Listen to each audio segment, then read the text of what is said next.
Happy Monday, everybody, and welcome back to the Couchside Judges. I'm Scott Fontana. Follow me on Twitter at Scott_Fontana. And I'm Dan Urban. Follow me at The Dan Urban. Follow the podcast at Couchside Judges and subscribe to us wherever you listen. And it's time to, 5-star review, whatever. I'm not feeling well. And as always, we talk judging in MMA, so head on over to abcboxing.com to read the criteria. Yeah, so you probably can hear I don't sound like my usual self. I am just getting over, by now, this is Sunday night we're recording, I am getting over what began, I guess, Wednesday as a cold and got pretty crappy Thursday and Friday. Happy Thanksgiving. Little Thanksgiving cold. Yeah, that was great. It wasn't COVID. I tested negative for that at least. So I knew going in it wasn't COVID. That's good. Yeah, just all that meant was that my wife and I didn't have to change our Thanksgiving plans because they said, it's fine. We'll still come over. Like, great. That's what I want. Exactly. Not that I didn't want to see everybody, but I felt terrible. I didn't want to be around people. I feel that. But I hope they had a nice time. I think everybody still had a nice time despite. Yep, that's good. But yeah. So I didn't have the general energy to come up with a good 5-star review. Just go do it. Whatever. Yeah, just do it for Scott. Do it because I feel sick. Yeah. Feel pity. Take pity upon me, please. I'm at the pity stage. Yeah, but you had a much more I would say exciting Friday night than I did. I did. You actually got to go to the PFL event on Friday. I did. It was awesome. And you know what? It kind of worked out that I wasn't able to go because I would have had, I had office responsibilities, and I still worked. By the way, I worked through my sickness. Wow, what a trooper! Both Thanksgiving and the day after. What a trooper! Yeah, sure. And company guy. But even if I was able to go, I was sick enough that I probably would have not gone, so it didn't really matter. Yeah, it was a fun time. I found out I'm a genius. Oh yeah, this is right. You told me you were a genius days ago, and you're like, I'll explain. And I'm like, all right, whatever. I started looking at the apps. I'm like, let me see if there's any cheaper like close tickets that I could buy that people are selling because they're scared that they're not going to sell them, so they're just going to sell them for cheap. Well, that wasn't the case. But I went on Ticketmaster. I said, let's see if Ticketmaster's still selling events tickets. This is like at 7:30. I started looking. I'm like, the event started at 6 or 5:30, so they're probably not on sale anymore. Right. But there was a single ticket down for sale, like row C, like 50 feet from the cage. I'm like, I'm just going to go sit in that seat until someone who buys it kicks me out. Sure. And then this is where I became a genius. I added the seat to my cart. So it reserves it? So it reserves it for 8 minutes. I released it once it hit 0, and then I added it again. I did this until about 10 p.m. because for some reason they were on sale till 10 p.m. And I'm not gonna lie. I don't think anybody was gonna get the urge to just buy a ticket at that time of night. It was just precautionary. All right. I mean, I will give you it's an intelligent move, but also probably over possibly, yeah. But anyway, I enjoyed the seat. The two guys next to me had no clue about MMA. They're asking me, what does 1.5 mean with the over and unders? I'm like, that's just the 230 mark is the 0.5 in whatever that's just round. Betting. I can understand them not knowing. But then they didn't know anything about the fight. And they're like, oh, who would you take in this fight? I'm like, I don't know. This guy's the favorite. He beat whatever this fighter. And then they're like, right at the end of the night, they go, did you buy this seat? Because originally it was our seat, but our buddy bailed on us, so we sent it back. I'm like, oh, thank you for that. But no, I didn't buy it. I just sat in it. He's like, oh, awesome. Glad it worked out. And then they left before the main event, which was like, all right, weird. But it was a good time. They have a moral stance against female violence. Did they also step away for Aspen Ladd and Julia Budd? No. They were against each other. Weird. They were against each other in their betting on that one. Each one took a different side. What did they sound local? I believe they're from New York. Okay. But yeah, it was a great time. Next time, I can't wait. I hope they come back for again. It was a really good event. The pacing was on point. They come here a lot. They like to come here. Yeah, I like the Hulu Theater. I find it strange that the Hulu Theater is what they use to give away so much money. You would think that they would try to pack like a full arena and not just a theater. But I do like that venue. I would imagine they find it probably tough to fill an entire arena appropriately. Yeah. It's better to get a packed 5,000 than it is to get a sparse 8,000. Right. I know. I'm just saying the feel of it's off. It's like, okay, we're giving so much money away. You would think that they'd have the big arena, but No, I I don't enjoyed know it. if I feel that way. I think, but I've said this before. I don't know if I said this on our show, but I feel like PFL isn't really a live event. I don't think they're trying to be a live event. I think they're trying to be. This is just my read on it. No one's ever told me that from their end, but my read on it is that they're trying to be a TV product, and that like it almost is like a traveling studio. Like they'll go You places, you sure, know but what, like Scott? That makes yeah. sense. Because Sean O'Connell acted like he's never been in a live crowd before, standing up the entire first 3 rounds of the main event, blocking Can we point people out that though are that you behind also him. did you're like, "Who's this 3rd guy? Who's not Kenny Florian and Yeah, who is this Randy guy Couture? Who's the that's other guy?" So blocking I the had to tell view? him who it No was. consideration whatsoever for the people sitting behind him, just standing up, moving about. Like, you are cage side. There is absolutely zero reason for you to be standing right now. And that tweaked me a little bit. But overall, great experience. He would beat you up though. That's great. He could also be considerate of others and sit down. No, he couldn't. He won $1,000,000 too. Why would he care about anybody else? They should have gave GSP his seat. That guy is very polite. Did you see what was it? Olivier Aubin-Mercier's tweet the other day? No. It was like the first thing he tweeted after winning the $1,000,000, and it was that clip of King Charles getting all the people to like move the things off his desk for him because he couldn't be bothered to do it. And he retweets it and he goes, "This is me starting right now." Good for him. I Yeah, like him. yeah. Nah, of course, it was funny. Also, by the way, his not his handle, but his like display name is all capitals, not Olivier Aubin-Mercier. Not him. I like Yeah. that. I might be not Dan Urban. Hmm. Because I like the Canadian gangster nickname too. So, And he's also got a third nickname. He's got OAM. OAM. All right. Eh. It's versatile. He can do anything. Okay. No, it never hurts to have a third one in your pocket.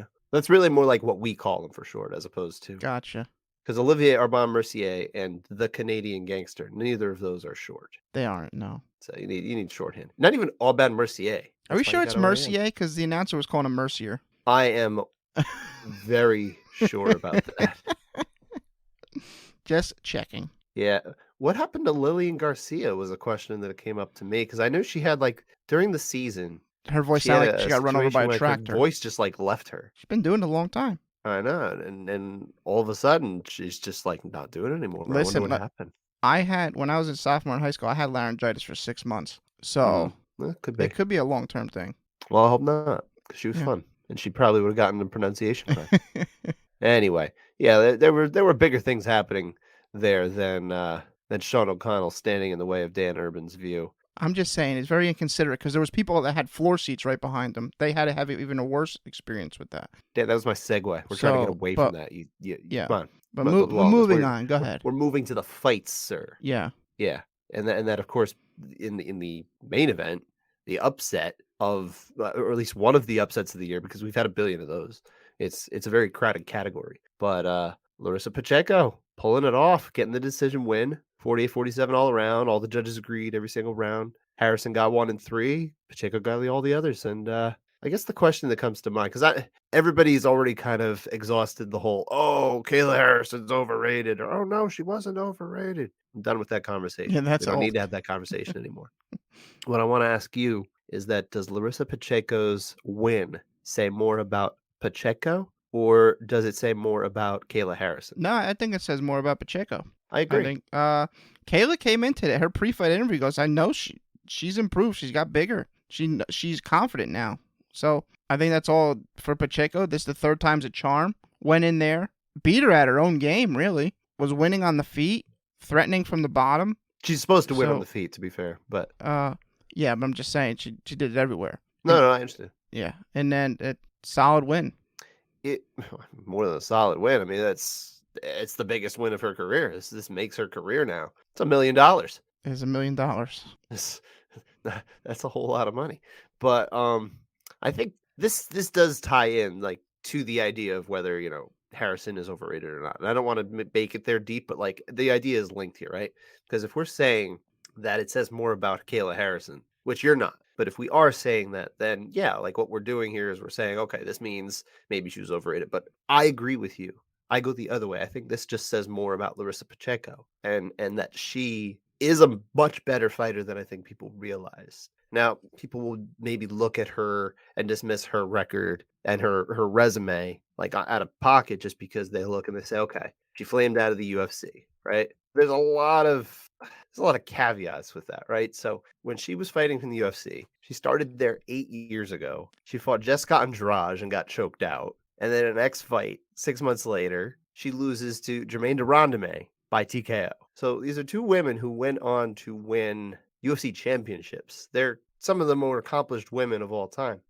She has a win over Rainey Aldana early in her career too. Like Mm, this is somebody who's like she can fight. yeah. So I kind of resent the idea that everyone just immediately attacks Harrison's like resume or that she's overrated or whatever just because of that. Because I think it's dismissive of Pacheco. Yeah, well, Pacheco's still only 28. So At even yeah, she's eight 28 years now. 8 years ago in the UFC, that she's only 20 Mhm. years old. Big deal. She was a child. So Yeah, she hadn't even grown into her full body yet. You know. so yeah, she put on the size. She took it to Kayla. I mean, she had to weather some storms, and she did. Credit to her. And now it just honestly, one of the things that makes me wonder is last year she was going to fight in the playoffs, but she had a weight issue, so she couldn't make it. Mm, don't know. Imagine if they had gotten the chance to fight last year. Interesting. Would she have done it last year? I don't know. Oh, who knows? That's Yeah, a good we question. don't know. That's a big what if. But yeah, I think it really does say much more about Pacheco than it does about Harrison. I think it's fair to say that the women's lightweight division is a made up division. I think that's absolutely true. It basically just exists for these two women at this point. Yeah. But they're legit talents, Is Clarissa I think Shields that's coming fair. back? Say it Is again? Clarissa Shields still trying the MMA route, or? I assume so. She didn't Oh, have any okay. fights this year though, so Yeah. maybe she's taking a break from it. I don't know. Mm, Maybe she's slowing down before she gotcha. competes again. That could be another thing. And honestly, I don't hate that. Yeah. I think she needs a lot more time to get herself ready for that type of fight, if that's what she really still wants. And I'm sure she's still interested in the idea of it, but hopefully she's going about it right. Yeah, I think the one thing you can say about Kayla is maybe it's time to try to diversify your skills a little bit.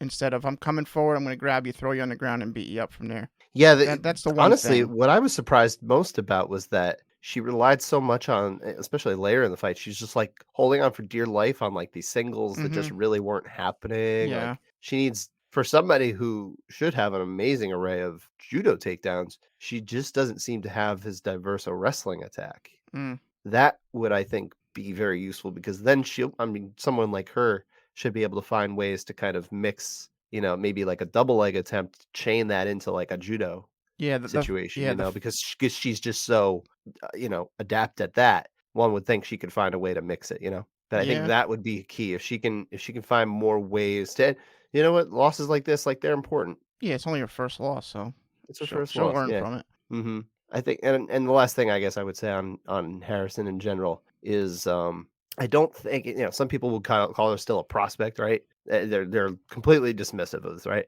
I don't think she's a prospect. I think what she is a very talented fighter who just ran into a problem for the first time. Yep. Like she handled it as well as she could have, but just wasn't there, and yeah, she'll learn from it. Yep.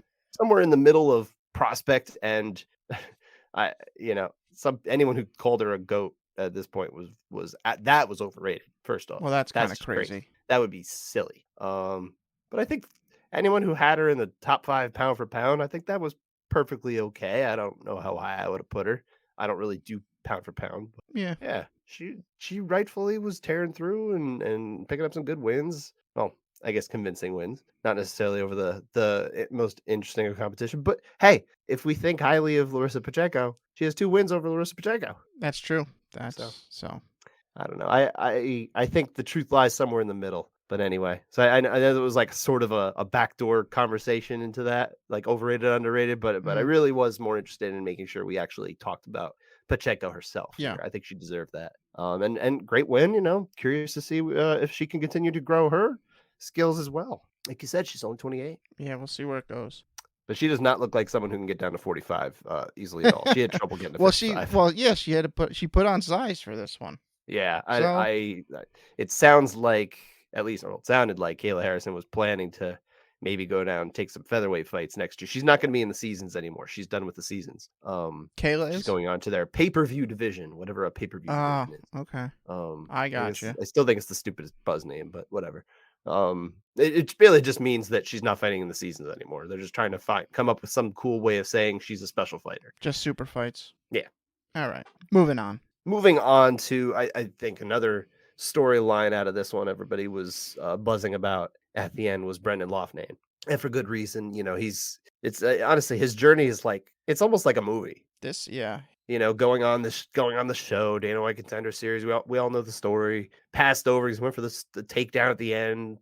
Whatever. All of a sudden, he finds himself in PFL, better situation, better pay, better opportunities, and I mean, he beat Bill Algeo, right? Yeah. Is Bill Algeo on that show? Yep. He's doing a lot better than Bill Algeo right now. No offense to Bill. Yeah, not getting that contract is probably the best thing that happened to him. Easily. So, and I hope it serves as a warning for other people that, hey, maybe Dana White Contender Series doesn't need to be the thing that I have to put all my hopes and dreams into. Yeah, you don't. That 10 and Look 10. good, have some promise, work hard, sharpen your tools, and yeah, maybe it'll work out. Yeah, he looked awesome, to be honest.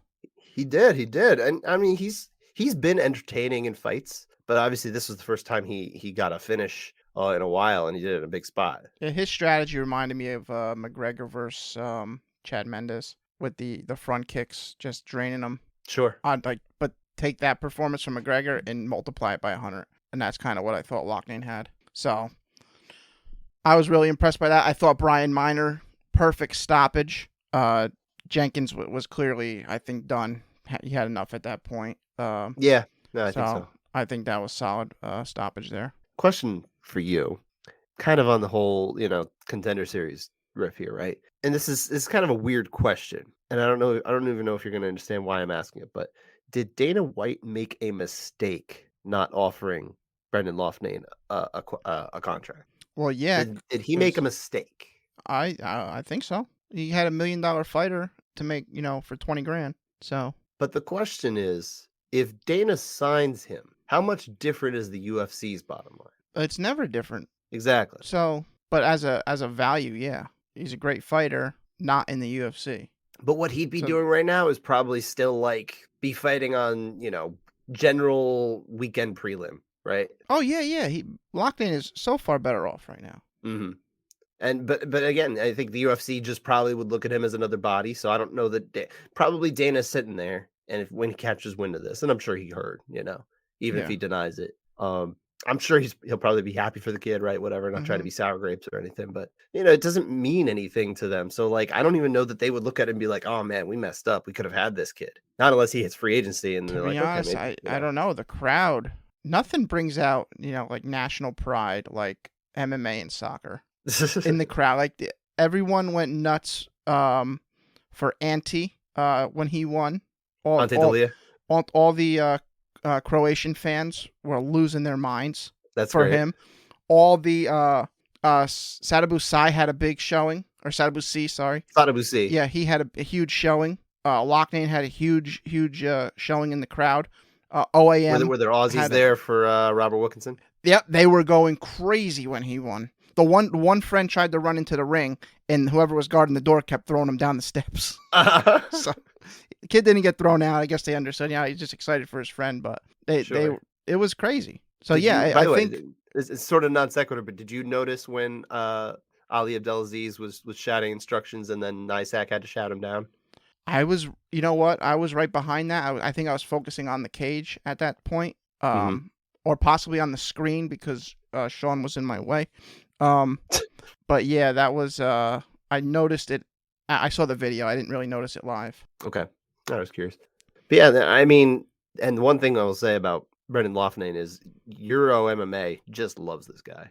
Well, that was the point I was getting at. If he can build a following like Patty Pimblett, then yeah, they're going to have to look at this like, well, we made a big mistake here. So maybe, but also if he does hit free agency at some point and he says, okay, I think I do just want to see if I can get to the top of the UFC. Mm-hmm. Maybe I'll even take less money. He'll go over and he'll just walk in. He'll already have had banked all the money, right? Yeah. And then he can go over and he'll get some really great opportunities. And the UFC will just be thrilled that they have themselves another And when I say this, I don't mean like he's the same type of fighter, but like a Justin Gaethje, someone Mm-hmm. who comes in with a hype train. Yeah. And Eddie Alvarez, Michael Chandler, someone who people like they're already talking about when they debut in a way that most fighters who don't have like a weird crossover angle, right? Mm-hmm. Because there's like Brock Lesnar or like Yeah. someone like that who has there's a very different hook than someone who's purely just a fighter that just made a name elsewhere and now Right. they're interested to see what they can do. So Yeah. yeah. But I guess I don't know. I feel like if I'm Dana White, I'm probably not feeling like I made a mistake right now. I'm just like, okay, whatever. That's another I'm sure fighter. that's how yeah, right. But I thought you weren't asking me if I was Dana, do I feel like I made a mistake? I thought you were saying, do I think you made a mistake? And yes, I do. I mean, I think he made Yeah. a mistake from a sporting aspect because I really care more about MMA as sport than MMA as like entertainment. Mm-hmm. I'm less into the pro wrestling side of it. Mm-hmm. I think he made a total mistake because I think they need to be signing all of the best people for sport purposes and not cutting people who are, making, let's say higher money, but also are not quite top 5 or championship material, but they're like Right. definitely top 10 or 15. But they'll just Yeah. cut and let go people like that all the time. I think that's a mistake. In that sense, I think this is a mistake too. But Okay. I in the sense of understanding the business that they do, I don't think it is a mistake. It totally fits their MO and they're Yeah. not gonna care and All they right. probably think they can make up the mistake elsewhere at some point, whether it's with him or someone else, Okay. which is stupid, but it is what it is. Other than Harrison and I guess Loughnane, though, and obviously Pacheco got the win, but she's not, I don't think she's going to become like some sort of star off of this or like a bigger name. She's just kind of like got the better of Harrison on that particular night because no one's really talking about her except us. I tried to, we tried to make it happen. Mm-hmm. Other than Harrison and Loughnane, who from Friday night has the most potential to be a bigger name for PFL going forward? As we mentioned before, the Canadian gangster, Okay, yeah, OAM, Saint Pierre's protege. Yeah, I think the writing's on the wall for him. okay, yeah, that makes sense. And with the tweet you told me, that helps. So Well, it helps endear him to a certain crowd, right? yeah. Not everybody's on Twitter. There's probably more people leaving Twitter now than there were. We don't have to go into that one. Yeah. That's a whole nother conversation. But did you have a I different think I name? would agree with you. Canadian MMA. I think people. First off, Canadian MMA makes up like half of MMA media. It's like ridiculous how many members of the media are Mm-hmm. like either Canadian by birth or still live there. Yeah. So they're Yeah. really looking for I was ideas. doing. I feel like I was there's a lot. pausing There's because just an appetite. I was pausing because I was trying to just think of of who, and I was like, yeah, you're right. A lot of So people that I see on Fight Week, the ones that would be like regularly coming to sport, and half is probably an overreach, but it is a huge chunk mm-hmm. of, let's say, higher level regular media types Mm-hmm. are Canadian. Yeah. Ariel obviously is the most prominent, but Right. I mean, there's plenty from Canada. Mikey Bone from MMA Junkie is up there. Nick Baldwin, who we've had on the show, of Spencer. course. Spencer Kite. Can't forget our guy Spencer. Aaron. Aaron Bronstetter. I know that guy. Yeah, it's a good, solid Beat group. him in fantasy football this week. Oh, It's all right. I haven't checked That's all my right. scores. Honestly, he had me sweating. He had me sweating. I have to admit, it was definitely it was a battle. All right. I pulled away, but man, that was a good battle. Nonetheless, the point being, and granted, Aaron covers for a Canadian outlet, right? So obviously, it makes a little more sense that he's Canadian. But it's the greater point is that there is a large appetite for MMA in Canada. GSP Mm-hmm. had a tremendous effect, Mm-hmm. and still does to this day. I think, yeah, for someone like OAM to come along and really actually have like a shining moment, he's a good personality, but he's got a good win here that he can build off of. I think you're right. Yeah, he's probably someone who has the potential that, yeah, maybe they'll get that fight up in Montreal like he's calling Mm-hmm. for, right? Well, yeah, Canada's open again, right? So Canada is open. pretty sure UFC is heading there. Hopefully, PFL goes there. Guess we'll see. Yeah. But that's mostly it. I think we can kind of head into the judging conversation before we get to the contested rounds. We can point out that there were 25 rounds scored in New York on Friday. Mm-hmm. 21 of them, the judges were unanimous on. 84% rate. Yeah, solid. That's I think that's a few times now we've been in the 80s with is it every one of the past events Past few weeks, yeah. from UFC, Bellator, and Yeah. PFL, I think. Mm-hmm. Yeah.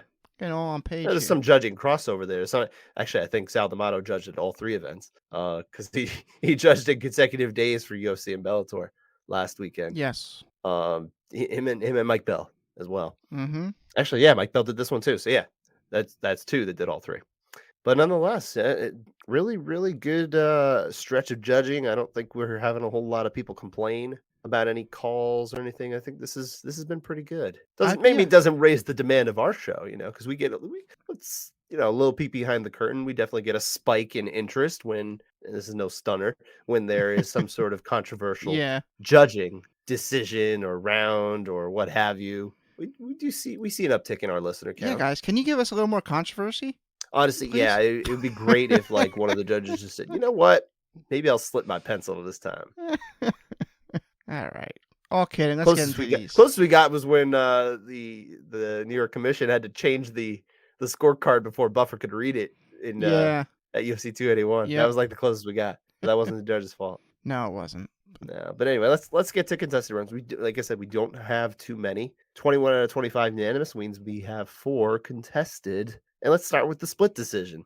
The only fight on the entire pay-per-view portion of this card. And by the way, even though it was $50, which I still think was probably not the right price, I think that was a bad entry point. This felt like a premium event. It actually did. Scott, you got to find some way to make $6 million. So they got a lot of investors. A-Rod's in. A-Rod's good. A-Rod's got some money, I hear. He does have some money. What do you make it for? He played baseball, Is that right? and he did very well. He also had a TV show to There try was to that one year he help didn't play people. baseball though. Yeah, Remember that year? well, that's okay. He had enough money at that point. All right. Enough of You want to bring it back to contested rounds? yeah, enough You don't of really wanna talk A-Rod about that costing anymore? himself the 700 club. Let's just get back. That's true. That's true. All right. So Aspen Ladd, Julia Budd. This was our split decision. Very natural 29-28 scores all the way around. Aspen Ladd won the first round. Julia Budd won the third. Middle rounds are split. That's where the momentum shifts, right? So we got to figure out who won this round and the fight. What happened in round 2 of Ladd Budd? Really, this round is a clinch battle for like 4+ minutes. And I think Bud gets the better of it. I think she's landing good knees to the body, beating up Ladd a little bit. I don't think what Ladd is doing when she has the clinch advantage is all that effective. She's throwing some knees of her own and some strikes to the head, but nothing to the head were really more than just kind of pitter-patter, light taps. I like it for Bud 10-9. Now, I think I had it for Ladd 10-9 when I watched it live. Mm-hmm. But like I said, I was sick as a dog, so I'm not going to count anything I was watching that night. So I went back and watched it today, feeling better-ish. And yeah, I also saw it for Bud too. I thought that the knees were landing more intensely than just about anything that we were seeing back from Ladd. Mm-hmm. So yeah, I'm with you. I think Julia Budd has. I don't want to say it couldn't have gone the other way. I don't think this was a robbery or anything. Oh, It no. was close, grueling clinch fight, anything like that. It gets it's mucking the waters. Definitely makes it a little less clear. But I do think I feel much better about a Julia Budd victory here than I do an Aspen Ladd one. Yeah. But yeah, again, you gotta kind of do more. She definitely took the third. If she fought like that in the second, it would have been a lot easier. For sure. So, that's just the way the cookie Cookie crumbles this time, or the Big Apple slices, right? Anyway, but I mean, it was Sal D'Amato was the one who saw it for Julia Budd, Dave Torelli, Tim Corrado. They saw it for Ladd. They gave her the fight. So while Julia Budd doesn't get the victory, what does Sal D'Amato get? Couchside override. How'd I do? Little nasally there, Scott. It's tough to hit it. I'm trying. I'm trying. But nonetheless, something's in the mail. Probably. We'll think. Busy time of year, though, man. Yes. These things get lost all the time. I was already warned, don't put letters in like those blue mailboxes you see on the street. Really? Yeah. So if I need to mail things out, I'm gonna go into the post office and drop it off. Honestly, I didn't even think those things existed anymore. I thought they went the way of the payphone. Oh no, totally. They're all over my. I think there's fewer of them now, but they're in my town. Okay. Probably in your town too. I just don't notice them. Yeah. How often are you walking around? Not often. There you go. But let's move on to we have 2 more fights here, and we'll go with the more interesting of the 2 fights. Brandon Loughnane, of course, got the win over Bubba Jenkins, round 4, TKO. Round 1, though, is where we're split, so, we're just trying to figure out who got the advantage off the bat. What would you say? Well, I guess just set Yeah, up what well, you happened in know, the round both first. We don't have to guys, skip to the end. landing leg kicks. Jenkins does land a couple good shots in the clinch, like maybe a couple uppercuts, but I thought Loughnane was landing some pretty solid shots of himself, defending the takedown and stuck against the fence. Jenkins lands a nice right hand, but this round, I think the difference are the leg kicks from Loughnane. I think they're getting a way bigger reaction. You got a big welt forming on the shin of Jenkins. I like it 10-9 Loughnane. I honestly, I really toyed with going for Loughnane here for the exact reason. I did go for Jenkins the other way though. I thought he was landing with some, pretty hard upstairs too, Mm-hmm. at times. And I thought ultimately that was enough. I thought he got some good reactions with that as well. Okay. So I went that way. I don't feel that bad about you going the other way too. So All right. and it didn't matter because Brendan Loughnane took the choice out of the judge's hands. So, while I saw it in the majority for Jenkins with Jacob Montalvo and Dave Torelli, you saw it as the out judge did Tim Corrado. Yeah. By the way, I wanted to point out in the Lad Bud fight, the judges were Torelli, Corrado, and D'Amato. So it You felt did. like they probably should have had some sort of dining at an Italian restaurant. I think they afterwards. went to Carmine's. That makes sense. Yeah. It's the only thing to do, I think. Yeah. Yeah. And now that was it for that fight. Again, we don't really have any controversy on this card here, unfortunately. Sorry, guys, but if you're a judging nerd, hopefully you're enjoying at least a little bit of going over these rounds. Even in this fight, Sadabu C getting the win over Delano Taylor, 49-46 all around, but one judge, Mike Bell, diverged from the other 2 judges in rounds 4 and 5. The other 2 judges being Tim Corrado, once again, and Dave Torelli, before they went to the Italian restaurant with Sal. Yeah, these 2 rounds felt like the closest. And I when they were reading the cards, like I think C should definitely win. It's going to be either 49-46 or 48-47. Sure. So why don't you start with round 4? What's going on there? Yeah, Taylor knows he's down. He's coming out a little bit more aggressive here. He's landing his jab, maybe a couple right hands. C lands some good kicks to the leg and body. It's just C's output seemed to be way down, almost like he was kind of cruising a little bit in this round. I don't think Taylor had all that much impact on his shots, but I do think he wins it on volume. Side note, Tandan breaks up a standing clinch, and when I'm in the crowd, I'm like, Dan, this isn't boxing. What are we doing? Why'd you separate him? And now I know, watching on TV, C was grabbing the glove, so yeah, you got to separate him. Mm-hmm. Doing a foul. But anyway, I think Taylor gets it 10-9. I also had for Taylor. It's hard to get worked up about a round like this anyway. Right, yeah. I mean, like the story of the fight, it was very much just keeping you at bay with some kicks and trying to get you with the punches, but maybe it's not quite getting there. And yeah, very crummy fight, to be perfectly honest. But yeah, so Mike Bell was the out judge. He saw this for C. Everyone else, including you and I, saw it for Taylor. Doesn't mean Judge Bell is wrong. Just a crummy round. What you got to do to win $1 million. That's true. So, and by now he'd already locked it up on points. Yeah. Well, that's he doesn't know that, but yeah, probably there's a decent feeling in there. What about round 5? Round 5. This is a close round. I think Taylor's still pushing forward. He's actually landing some good non-Storley knees when they clinch. A few of his rights are snapping. So they're qualified as non-Storley knees. Non-Storley knees now. Yeah. So if you throw a Storley knee, it's like you shouldn't even have thrown a strike at all. A few of his right hands are snapping the head back. C is landing a couple good body kicks, some good punches. I just think Taylor has the slight edge here. 10-9 for Taylor. No, I went the other way. I actually went for C here. I was very close on this one. I think this was probably closer than even the first round. Or, well, when I say the first round, I mean the 4th round, the first of these 2 rounds. But I did ultimately go for C in this one. So I saw it the same way as the majority judges once again, Corrado and Torelli. But you finally threw Mike Bell a bone there. I'm not throwing him a bone. I'm just agreeing with him. In doing so, you provided a bone okay. to him. All right. Yeah. I'm sure Radar will probably join him too if I'm giving out bones. He loves them. Oh, Radar being your dog. Yeah. I'm sick. Everything's coming slow. It's like, what are you talking about? Radar? Anyway, but that was it for our contested rounds. We just, like I said, just didn't have a whole lot of controversy on this one. And we We had did a have a lot of lot of finishes. finishes. Yeah, 8 finishes, 7 TKO or KO, 1 submission. 3 of these fights ended in the first round. What was your favorite? My favorite was Natan Schultz arm triangling Jeremy Stevens in the second round. Trying to Really? get in the first round too. Yeah, so it was weird because I was in my original seat here and I was talking with the guys behind me. I was like, he's refusing to go to side control to finish this. Like, I don't understand what's going on. I didn't realize he's a arm triangle master according to the broadcast. But yeah, he ended up getting the finish anyway in round 2. So good on him. So you eventually came around to the idea that I he was like, probably okay, knows the yeah, move better than you. I guess you can finish from there. I think it would be stronger to finish if you move to the side, but if he's the master at it, I'm not going to argue with it. So Yeah.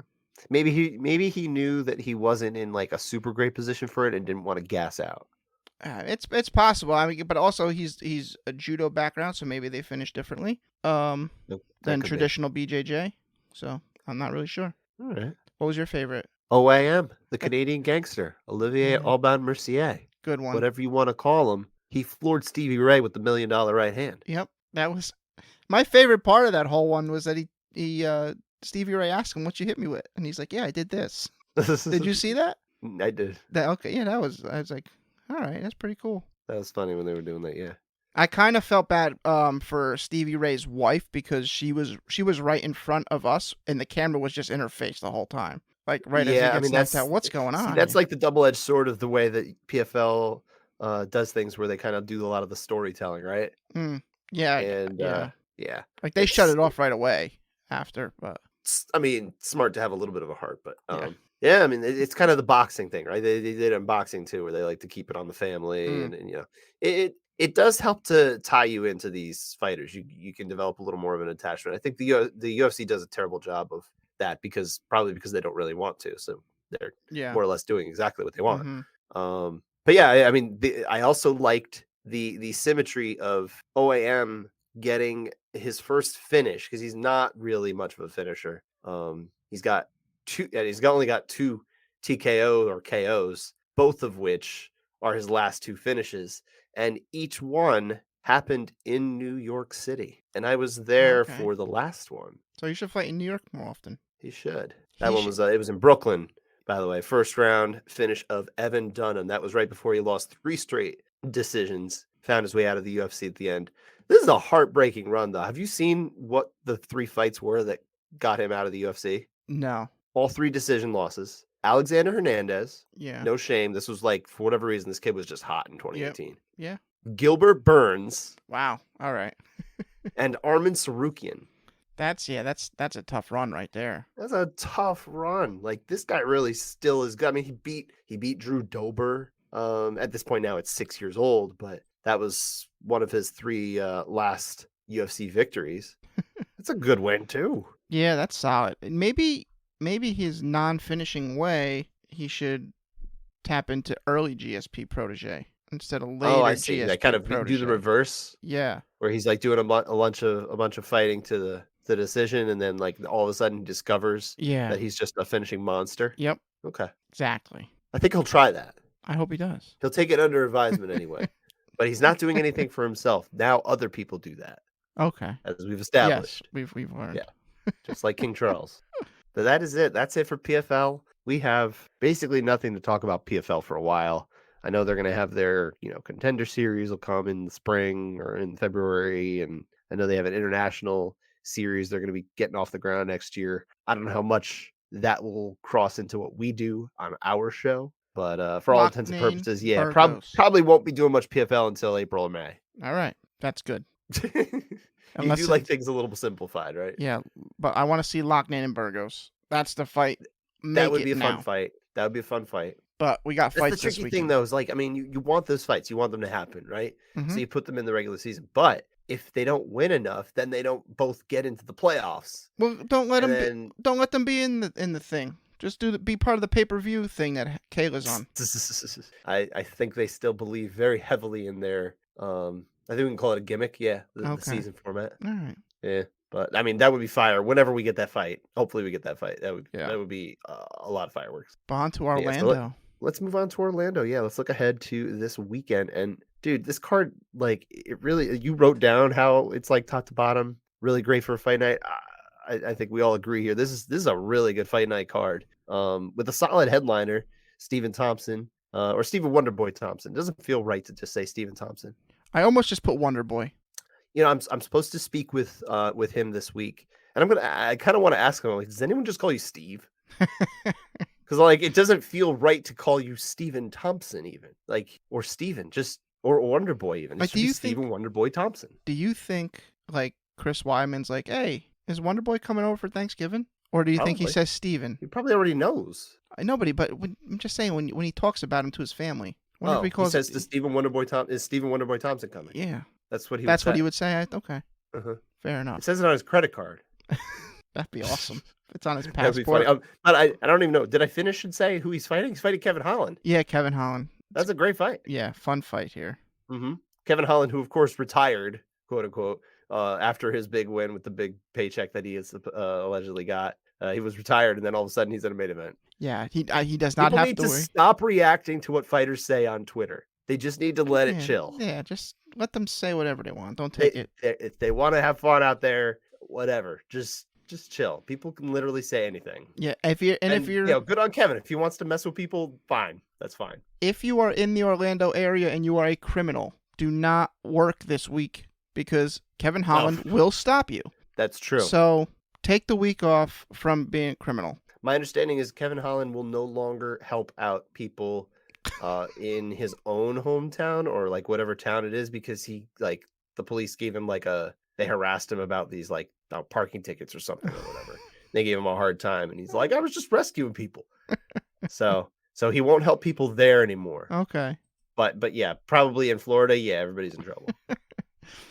Yeah, like you said, I didn't want to write down every single fight, so I got tired. I just wrote down top to bottom. This fight is awesome.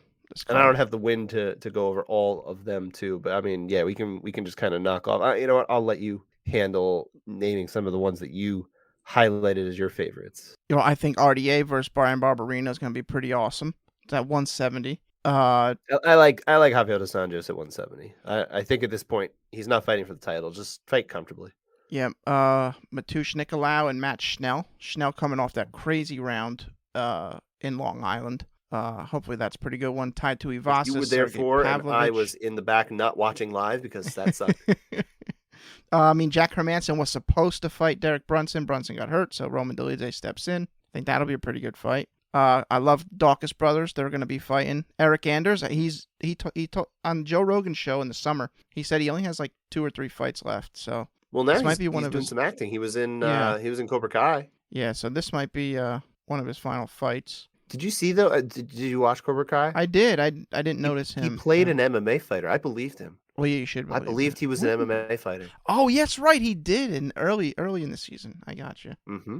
I remember now. That's right. And Darren Elkins, who doesn't love Darren Elkins? So. The damage. Yeah, there will be blood. So, I'm excited. And Michael Johnson is still fighting somehow. So, he's on the card. Clay Guida is on the card. Nuts. Pull up real quick because I kind of wanted to see if there was any, because you highlighted so many I didn't even bother, but I should look. Oh, we got Amanda Hebus is fighting Tracy Cortez. Oh yeah, that's a really pivotal flyweight fight too. Angela Hill's on the card versus Emily Ducati. Mm-hmm. We'll be talking about that one next week. Nico Price versus Philip Rowe. Almost surely. You got Yasmin Yargui. I love Nico Price versus Estela Nunez. Yargui had one of the craziest fights in June. Remember that Yasmin versus Jasmine? Yes. That was from her fight. Clay Guida's fighting Scott Holtzman. Yeah, I think top to bottom this is gonna be a fun card. Natan Levy versus Gennaro Valdez and Francis Marshall versus Marcelo Rojo. So you did manage to name them all.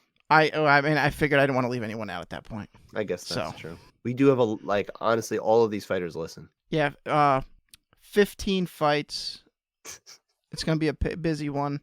And like Scott said, we'll most definitely probably be talking about Angela Hill and Emily Ducati. I would say, yeah, that would be a lead contender for a fight that we're going to be having a reason to talk about. Yep.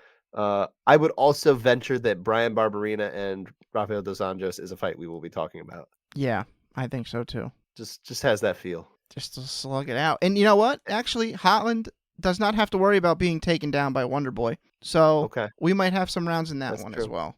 That's true. That could be fun. I don't think that one's gonna go 5 though. You know what? It probably won't. I think maybe we might have some interesting rounds early, but yeah, I mean, will it even go that long? I have no idea. Yeah. I would also venture that we will be talking about a Darren Elkins fight with Jonathan Pierce because there will be a 10-8 in there. Maybe him getting Yeah. 10-8'd and then still coming back to win. Yeah. Who knows? I'm not making that prediction, but would it surprise me? No. Not me neither. Oh, and so I don't leave him out. Michael Johnson is fighting Mark Jacasey. Okay, yeah, I did sure. not point out his opponent. So. Now and we already mentioned this is in Florida. Typically UFC goes to Florida. They will bring in, top judges as well, but we'll probably see some of the, general Florida-based judges that we Yeah. often see there as well. Troy Winkapaw, Yeah. Barry um, Luxembourg. Barry Luxembourg, maybe Howard Reichbach. Mm-hmm. I think Chris Lee. Chris Lee's local of Florida. Chris right? Lee is a local Florida judge, correct? So he'll probably be there. I mean, maybe. Yeah. Well, if he's got other things to do. I guess. That's true. I won't be able to watch live. I have a Christmas party, so yeah, maybe he has. Oh, is that things right? too. Yeah. Oh, So I'll get to catch all the fights after. why don't they watch at the party? Also, the Big Ten Championship will be on. I now understand why they're not going to be watching at the party. So, yeah. Good times. Alrighty, that will do it. I'm glad I made it through. It's been a week, but by the time we speak again, hopefully I will sound like I usually. Yeah, he'll sound better. Thanks for listening, everybody.